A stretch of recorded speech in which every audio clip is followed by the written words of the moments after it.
فجر کے بابا اس سے کہتے ہیں کہ اگر وہ دشمن اس ہاسپٹل میں ہے اور تم اس کا علاج کر رہی ہو تو اس سے بری بات نہیں ہو سکتی فجر، اور تم ہمارے ہی ساتھ کھیل رہی ہو۔ فجر کہتی ہے کہ بابا ایسی بات نہیں ہے، ہر پیشنٹ ہمارے لیے اہم ہوتا ہے، چاہے وہ غریب ہو یا امیر ہو، چاہے وہ دشمن کا بیٹا ہو، اس کا علاج کرنا ضروری ہے۔ لیکن اس کے بابا کہتے ہیں کہ اگر تم اپنی کھوئی ہوئی عزت میرے سامنے واپس پانا چاہتی ہو، اگر چاہتی ہو کہ میں تمہیں دوبارہ سے وہی امپورٹنس دوں تو فجر اسے جان سے مار دو۔ فجر کہتی ہے کہ بابا ایسا کیسے ہو سکتا ہے، لیکن کچھ دیر سوچنے کے بعد فجر فیصلہ کر دیتی ہے اور وہ کہتی ہے کہ ٹھیک ہے بابا، آپ کا جو حکم ہوگا میں اسے ماننے کے لیے تیار ہوں۔ وہ کہتی ہے کہ میں شیر کو اپنے ہاتھوں سے ماروں گی اور آپ کو جلد خبر مل جائے گی، آپ کی خوشی اس سے میں ہے نا بابا؟ تو ٹھیک ہے۔ کیا واقعی ہی میں فجر شیر کو مار دے گی؟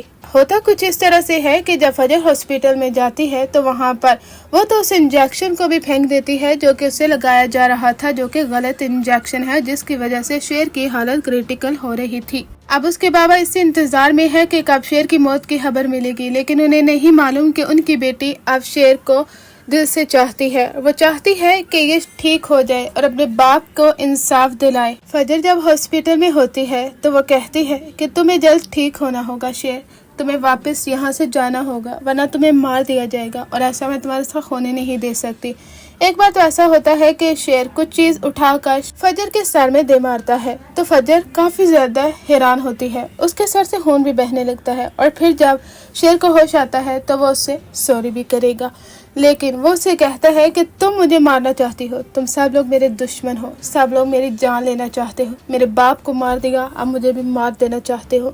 فجر کہتی ہے کیا ہو گیا ہے شیر، یاد کرو کہ تمہارے دشمن کون ہے اور کون تمہیں مارنا چاہتا ہے، کیا میں تمہیں ماروں گی؟ وہ کہتا ہے کہ تمہارا باپ بھی تو میرا دشمن ہے نا، سالوں سے جو دشمنی مول لے چکا ہے وہ مجھے بھی مارنا چاہتا ہے، اور یہی حقیقت ہے۔ تب فجر کافی زیادہ حیران ہوتی ہے کہ شیر کو کیسے معلوم ہو گیا کہ اس کے بابا واقعی میں شیر کو مرا ہوا دیکھنا چاہتے ہیں۔ فجر کہتی ہے کہ شیر، اپنی جان میں دے سکتی ہوں لیکن تمہاری جان کسی کو لینے نہیں دوں گی، اس لیے بے فکر رہو کہ تمہیں کوئی آنچ بھی پہنچے گی۔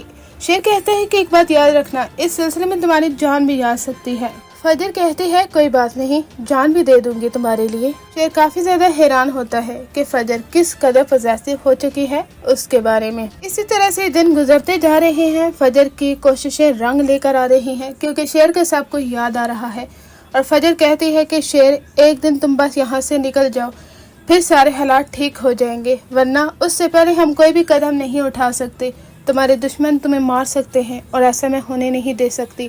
شیر کہتا ہے کہ تمہارا یہ احسان میں زندگی بھر نہیں بھولوں گا، جو تم نے مجھے ریکور کیا ہے، جو تم نے مجھے دشمنوں سے بچا کر رکھا ہے۔